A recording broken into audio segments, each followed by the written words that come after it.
2020 Mike Nova's favorite.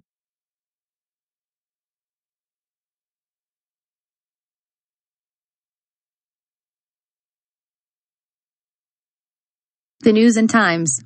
10.2, 7.20 Post 2 to 1:44 a.m. News Review. Global banks defy U.S. crackdowns by serving oligarchs, criminals and terrorists. Will COVID-19 vaccine save lives? Current trials aren't designed to tell us. 8:56 a.m. October 27, 2020 Mike Nova's favorite articles on eNoreader. Follow the Science 1.2 million COVID deaths edition. 8:56 a.m. October 27, 2020 Mike Nova's favorite articles. Follow the Science 1.2 million COVID deaths. YouTube. 1. Michael Novikov on Twitter. 8:56 a.m. October 27, 2020 Mike Nova's favorite articles on eNoreader. Follow the Science 1.2 million COVID deaths edition. This URL. Twitter. Rick Grenell. Intel agencies don't have a right to cover up internal mistakes. YouTube. Fausto Papetti Sax and Bossa Romantic Saxophone Full Album. YouTube. Google News. 2020 Election Security Guide. Cybertax Disinformation. NPR. Justice Department. Blocked in bid to shield Trump from rape defamation suit. The New York Times. Michael Novikov on Twitter. Justice Department. Blocked in bid to shield Trump from rape defamation suit. The New York Times. This URL. Twitter. A CIA officer visits Moscow, returns with mysterious crippling headaches. NPR. Finding strength in Sofrito in Puerto Rico. The New York Times. Sofrito. Google search. Ohio police investigating alleged plot to hold Gov. Hawaiian under house arrest. Fox News. Gold tops $1,900 for first time since 2011, heads toward record. Global banks defy U.S. crackdowns by serving oligarchs, criminals and terrorists. ICIJ. Will COVID-19 vaccine save lives? Current trials aren't designed to tell us. The BMJ. This URL. Will COVID-19 vaccine save lives? Current trials aren't designed to tell us. Tuesday, October 27, 2020 at 10:42 a.m. Latest headlines from BMJ. Store and/or access information on a device. Personalized ads and content. Ad and content measurement. Audience insights and product development. Use precise geolocation data. Actively scan device characteristics for identification. List of partners. Vendors. Global banks defy U.S. crackdowns by serving oligarchs, criminals and terrorists. Tuesday, October 27, 2020 at 10:40 a.m. ICIJ. Secret U.S. government documents reveal that J.P. Morgan Chase, HSBC and other big banks have defied money laundering crackdowns by moving staggering sums of illicit cash for shadowy characters and criminal networks that have spread chaos and undermined democracy around the world. The records show that 5 global banks, J.P. Morgan, HSBC, Standard Chartered Bank, Deutsche Bank and Bank of New York Mellon, kept profiting from powerful and dangerous players even after U.S. authorities fined these financial institutions for earlier failures to stem flows of dirty money. U.S. agencies responsible for enforcing money laundering laws rarely prosecute mega banks that break the law. And the actions authorities do take barely ripple the flood of plundered money that washes through the international financial system. In some cases, the banks kept moving illicit funds even after U.S. officials warned them they'd face criminal prosecutions if they didn't stop doing business with mobsters, fraudsters, or corrupt regimes. J.P. Morgan, the largest bank based in the United States, moved money for people and companies tied to the massive looting of public funds in Malaysia, Venezuela and Ukraine, the leaked documents reveal. The bank moved more than $1 billion for the fugitive financier behind Malaysia's 1MDB scandal, the records show. And more than $2 million for a young energy mogul's company that has been accused of cheating Venezuela's government and helping cause electrical blackouts that crippled large parts of the country. J.P. Morgan also processed more than $50 million in payments over a decade, the records show, for Paul Manafort, the former campaign manager for President Donald Trump. The bank shuttled at least $6.9 million in Manafort transactions in the 14 months after he resigned from the campaign amid a swirl of money laundering and corruption allegations spawning from his work with a pro-Russian political party in Ukraine. Tainted transactions continued to surge through accounts at JP Morgan despite the bank's promises to improve its money laundering controls as part of settlements it reached with U.S. authorities in 2011, 2013 and 2014. In response to questions for this story, JP Morgan said it was legally prohibited from discussing clients or transactions. It said it has taken a leadership role in pursuing proactive intelligence-led investigations and developing innovative techniques to help combat financial crime. HSBC, Standard Chartered Bank, Deutsche Bank and Bank of New York Mellon also continued to wave through suspect payments despite similar promises to government authorities, the secret documents show. The leaked documents, known as the FinCEN files, include more than 2,100 suspicious activity reports filed by banks and other financial firms with the U.S. Department of Treasury's Financial Crimes Enforcement Network. The agency, known in shorthand as FinCEN, is an intelligence unit at the heart of the global system to fight money laundering.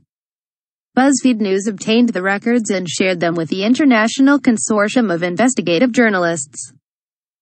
ICIJ organized a team of more than 400 journalists from 110 news organizations in 88 countries to investigate the world of banks and money laundering. In all, an ICIJ analysis found the documents identify more than $2 trillion in transactions between 1999 and 2017 that were flagged by financial institutions' internal compliance officers as possible money laundering or other criminal activity, including $514 billion at JP Morgan and $1.3 trillion at Deutsche Bank. Suspicious activity reports reflect the concerns of watchdogs within banks and are not necessarily evidence of criminal conduct or other wrongdoing. Financial institutions have abandoned their roles as frontline defenses against money laundering. Paul Pelletier. Though a vast amount, the $2 trillion in suspicious transactions identified within this set of documents is just a drop in a far larger flood of dirty money gushing through banks around the world.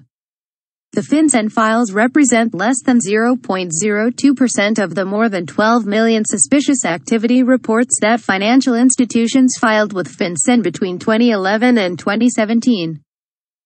FinCEN and its parent, the Treasury Department, did not answer a series of questions sent last month by ICIJ and its partners. FinCEN told BuzzFeed News that it does not comment on the existence or non-existence of specific suspicious activity reports, sometimes known as SARs. Days before the release of the investigation by ICIJ and its partners, FinCEN announced that it was seeking public comments on ways to improve the U.S.'s anti-money laundering system. The cache of suspicious activity reports, along with hundreds of spreadsheets filled with names, dates and figures, flag bank clients in more than 170 countries who were identified as being involved in potentially illicit transactions.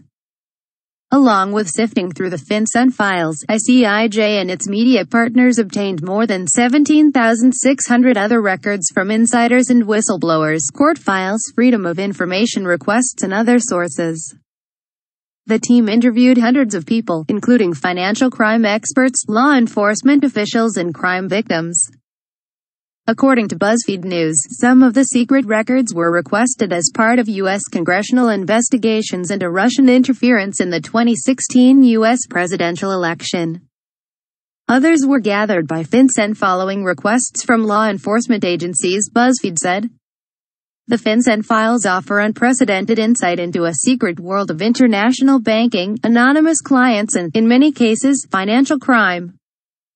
They show banks blindly moving cash through their accounts for people they can't identify, failing to report transactions with all the hallmarks of money laundering until years after the fact. Even doing business with clients enmeshed in financial frauds and public corruption scandals. Authorities in the U.S., who play a leading role in the global battle against money laundering, have ordered big banks to reform their practices, fined them hundreds of millions and even billions of dollars, and held threats of criminal charges over them as part of so-called deferred prosecution agreements. A 16-month investigation by ICIJ and its reporting partners shows that these headline-making tactics haven't worked. Big banks continue to play a central role in moving money tied to corruption, fraud, organized crime and terrorism.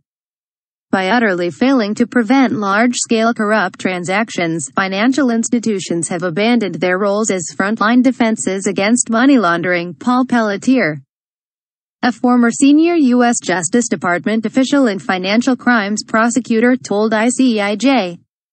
He said banks know that they operate in a system that is largely toothless. 5 of the banks that appear most often in the FinCEN files, Deutsche Bank, Bank of New York Mellon, Standard Chartered, JP Morgan and HSBC, repeatedly violated their official promises of good behavior. The secret records show. In 2012, London-based HSBC, the largest bank in Europe, signed a deferred prosecution deal and admitted it had laundered at least $881 million for Latin American drug cartels. Narco-traffickers used specially shaped boxes that fit HSBC's teller windows to drop off the huge amounts of drug money they were pushing through the financial system. Under the deal with prosecutors, HSBC paid $1.9 billion and the government agreed to put criminal charges against the bank on hold and dismiss them after 5 years if HSBC kept its pledge to aggressively fight the flow of dirty money. During that 5-year probationary period, the FinCEN files show, HSBC continued to move money for questionable characters, including suspected Russian money launderers and a Ponzi scheme under investigation in multiple countries. Yet the government allowed HSBC to announce in December 2017 that it had lived up to all of its commitments under its deferred prosecutional pact, and that prosecutors were dismissing the criminal charges for good. In a statement to ICIJ, HSBC declined to answer questions about specific customers or transactions. HSBC said ICIJ's information is historic and predates the end of its 5-year deferred prosecution deal. During that time, the bank said, it embarked on a multi-year journey to overhaul its ability to combat financial crime. HSBC is a much safer institution than it was in 2012. HSBC noted that in deciding to release the bank from the threat of criminal charges, the government had access to reports from a monitor who reviewed the bank's reforms and practices. The Department of Justice declined to answer specific questions. In a statement, a spokesperson for the department's criminal division said, "The Department of Justice stands by its work and remains committed to aggressively investigating and prosecuting financial crime, including money laundering, wherever we find it. Everyone is doing badly. Dirty money swamps bureaucrats. Money laundering isn't a victimless crime. The free flow of dirty cash helped sustain criminal gangs and destabilize nations. And it is a driver of global economic inequality. Laundered funds are often shunted between accounts owned by obscure shell companies registered in secretive offshore tax havens, allowing elites to hide massive sums from law enforcement and tax authorities." An ICIJ analysis found that banks in the FinCEN files regularly process transactions to companies registered in so-called secrecy jurisdictions and did so without knowing the ultimate owner of the account. At least 20% of the reports contained a client with an address in one of the world's top offshore financial havens, the British Virgin Islands, while many others provided addresses in the UK, the US, Cyprus, Hong Kong, the United Arab Emirates, Russia and Switzerland. ICIJ's analysis found that in half of the reports, banks didn't have information about one or more entities behind the transactions. In 160 reports, banks sought more information about corporate vehicles, only to be met with no response. Estimates by the United Nations Office on Drugs and Crime indicate that $2.4 trillion in illicit funds are laundered each year, the equivalent of nearly 2.7% of all goods and services produced annually in the world. But the agency estimates that authorities detect less than 1% of the world's dirty money. Everyone is doing badly. David Lewis, Executive Secretary of the Paris-based Financial Action Task Force, a partnership of governments around the world that sets anti-money laundering standards, acknowledged in an interview with ICIJ. His organization's country evaluation reports, which dig into how well banks and government agencies meet anti-money laundering laws and regulations, show lots of box-checking but little practical progress. Many countries seem more concerned with looking good on paper than actually cracking down on money laundering, he said. Even an association of the world's biggest banks complained last year that regulators focus on technical compliance rather than whether systems are really making a difference in the fight against financial crime. A bombing in Jerusalem. For some financial institutions, the problem client is another bank. One early morning in 2003, Steven Averbach was on the number 6 bus in Jerusalem when a man rushed to board as the bus pulled away. There were too many things out of place with the man, recalled Averbach, who grew up in New Jersey but immigrated to Israel as a teenager. The man wore long black pants, a white shirt and a black jacket, the typical garb of an Orthodox Jew. But he wore tipped shoes that didn't fit with the Orthodox dress, and his jacket was bulging. In his right hand was a device that looked like a doorbell.